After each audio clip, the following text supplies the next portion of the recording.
키워드로 있는 시장입니다. 오늘 유니스토리 김장렬 본부장과 함께합니다. 안녕하십니까? 안녕하십니까? 네, 첫 번째 키워드 바로 보도록 하죠. 간밤에 엔비디아는 글쎄요 급등이라는 표현이 그렇지만 어쨌든 4% 정도 상승했습니다. 블랙웰 지연에 대한 우려가 해소된 걸까요? 어떻게 좀 보세요? 일단 그 어떤 UBS 증권인가요? 그 얘기를 하면서 자기네가 목표 주가 150달러 유지한다. 그리고 2분기 이번 실적 발표될 분기 실적을 얘기하면서 블랙웰 지연에도 얘기를 했어요. 근데 블랙웰이 처음에 지연된다 했을 때 뭐 발해다 뭐다 해서 한 분기 정도. 그러니까 무슨 얘기냐면은 4분기에 안 되고 내년에는 될 수 있다 이렇게 얘기했잖아요. 지연됐기 때문에. 그렇죠. 네. 근데 여기 UBS에서는 예측하기로는 한 최대한 4주에서 6주 정도 지연 정도이다. 그러면 큰 거 아닐 수 있고요. 그다음에 지금 막 많이 생산하고 있는 그 이제 H200 이런 제품의 수요도 만만치 않기 때문에 이런 쪽으로 그래도 미스가 있긴 있겠지만 그 임팩트는 아직 제한적일 거다 이런 식으로 얘기를 하면서 이제 목표 주가 150도 유지했기 때문에 오늘 주가 올라가는데 한 몫을 톡톡했죠. 그 얘기는 좀 종합해 보면 네네. 28일 날 있을 실적에 대한 기대가 네네. 지금 워낙 많이 낮아져 있는데 네네. 오히려 그때 서프라이즈 가능성이 좀 높다라고 저희가 해석해도 될까요? 일단 실적에 대해서도 얘기를 했어요. 뭐냐면 이번 분기가 이제 5, 6, 7월 달 실적이 8월 28일 날 나오는 거거든요. 근데 회사가 가이던스를 줬었죠. 회사가 얼마를 줬냐면은 아마 280억 달러를 제가 준 걸로 기억해요. 280억 달러 매출. 당연히 이제 순위 폴캐스트는 안 했는데 280억 달러 매출을 회사가 가이던스 준 것 같은데 이분은 거의 300억 달러. 한 10% 정도 업사이드가 있다 이런 식으로 얘기를 했고요.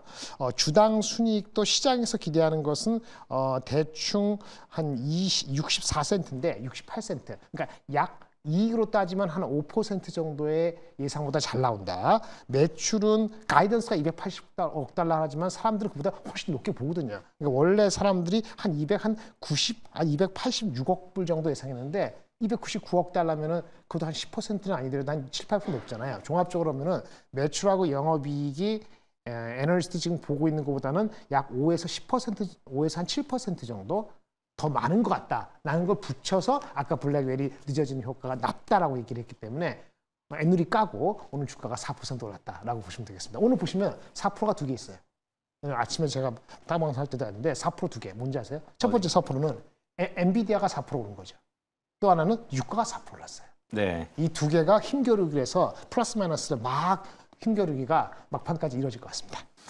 그 말은 뭐 엔비디아가 이런 유가의 코스트에도 불구하고 훨씬 더 상승폭이 높다라고도 해석할 수 있을 것 같다는 생각이 좀 드는군요. 자, 두 번째 키워드 보도록 하겠습니다. 자, HBM 효과의 주인공을 찾는 게 국내 시장에서 좀 혈안이 되고 있습니다. 네네.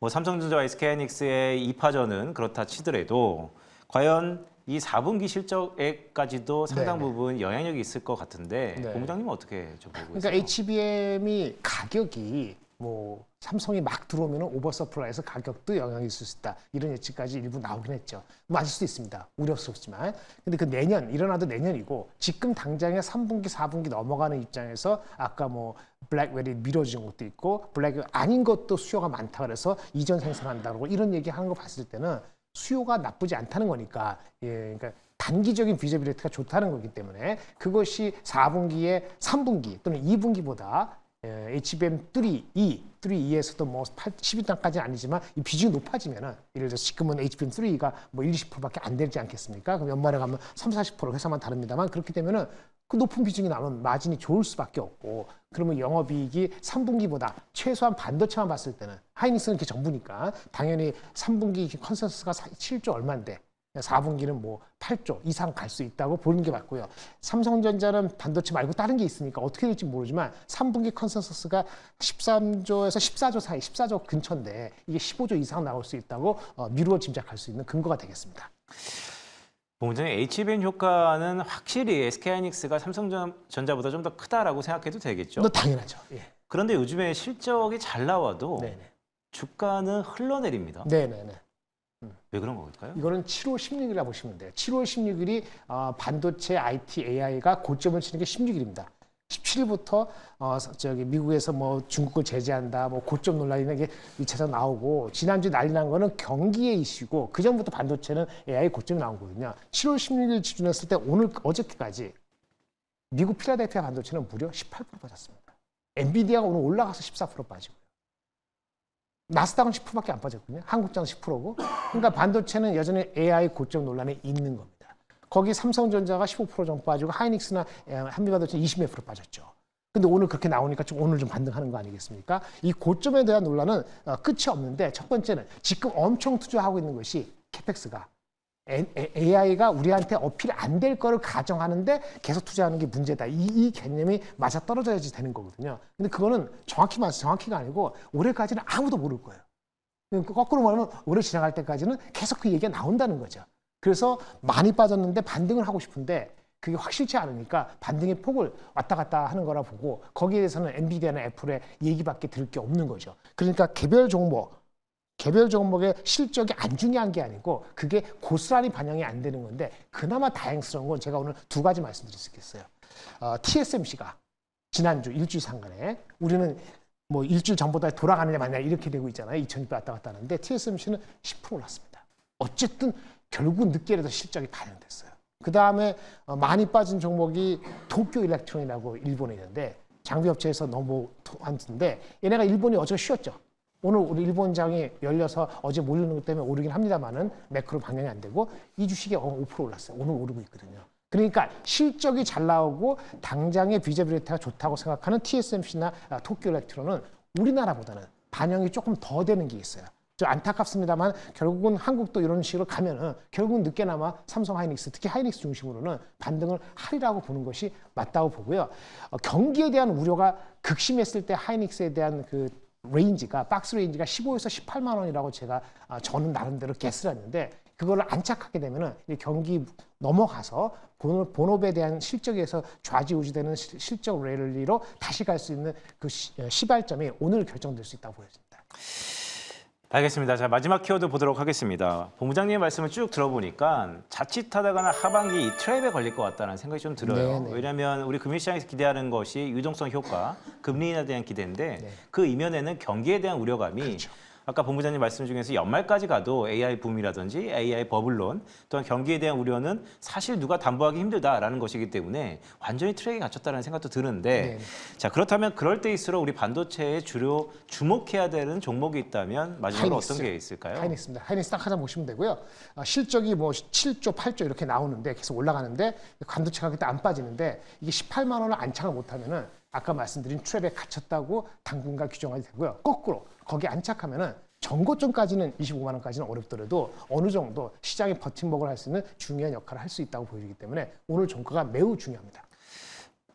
아까 본부장님 말씀 중에서 전고점인 25만 원까지는 조금은 힘들어 보인다. 그건 쉽지 않아 보입니다. 이유가 뭐죠? 일단은 그 아까 이익이 반영되는 것이 우리나라가 늦거든요. 그래서 아마도 내년 이익에 대해서 자신감이 다시 불러일으켜져야지 거기를 갈 텐데 내년 이익을 불러일으키는 힘은 아마 11월까지는 쉽지 않을 것 같아요. 선거 끝나고 상황이 바뀌면 모르겠습니다. 그래서 제가 보는 뷰는 한 8, 9, 10월 달까지 했을 때는 정고점으로까지 간다. 이거는 약간은 오바스럽다. 현재로서. 그렇다면 본부장님 올해 하반기에 우리 반도체주의 투자가요. 네. 물론 주식이라는 게 꿈을 먹고 하는 그런 투자 행위지만 상승폭을 기대하기보다는 네.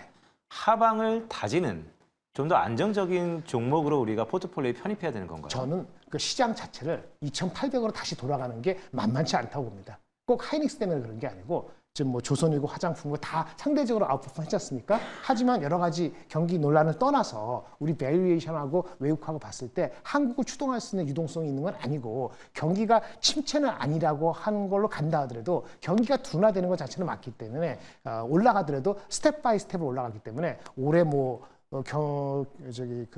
대선 끝나고 뭔가 전략적으로 정책적으로 오지 않는 한 이것이 우리나라를 위해서 특별히 환율이 갑자기 1,300 이하로 간다 이런 게 아닌 이상은 외국인 자본이 확 오르기가 어렵기 때문에 그렇다면은 비저빌리티 측면에서 봤을 때는 정고점까지는 정고점이 아니라 2,890인가 정고점이었잖아요. 제가 봤을 때 2,800도 그것도 만만치는 않습니다. 반등을 하더라도. 알겠습니다. 그럼 마지막 질문 제가 짧게 좀 드리도록 하겠습니다. 지난주에 글로벌 급락이 있었습니다. 네네. 혹자는 이제 끝났다. 아니면 또 혹자는 이번 주에 미국의 옵션 만기를 비롯해서 유동성으로 상당 부분 또 급작이 있을 것이다. 오늘 우리 시장의 하락폭을 보면 약간 전초전 듯한 느낌도 있는데 본부장님 개인적으로는 어떻게 보세요? 지금은 중동 이슈 때문에 좀 빠지는 것 같고요. 오늘 대만도 좀 빠지는 게 그런 거고요. 중동 이슈는 제가 봤을 때는 극단적으로 안 갈 거로 저는 베팅합니다. 개인적으로. 왜냐하면 이란의 그 다른 대통령, 새롭게 된 대통령도 다른 쪽의 수책도 쓰기 때문에 4월 달처럼 한번 그 이상을 한번 모션은 보일 수 있지만 이게 극단으로 가는지를 안다고 보는데 극단으로 간다 그러면 아마 유가가 일시적으로 80월 따라가면 모든 섹터가 무너질 수 있고 디펜시브 되는데 그거는 하더라도 일시적이고 일시적인가라는 것은 지난주 같은 그런 장의 그런 그 볼러티리티나 격동은 저는 보여지지 않습니다. 비록 중동이 사태가 있더라도. 알겠습니다. 네, 여전히 하반기까지 좀 녹록진 않지만 그래도 오늘 장의 하락은 중동발 리스크에 대한 우려가 워낙 크기 때문에 기업의 펀더멘탈은 변하지 않았다라는 말씀을 주셨습니다. 자, 오늘 유니스토리 자산운용의 김장열 본부장과 함께했습니다. 본부장님 고맙습니다. 감사합니다.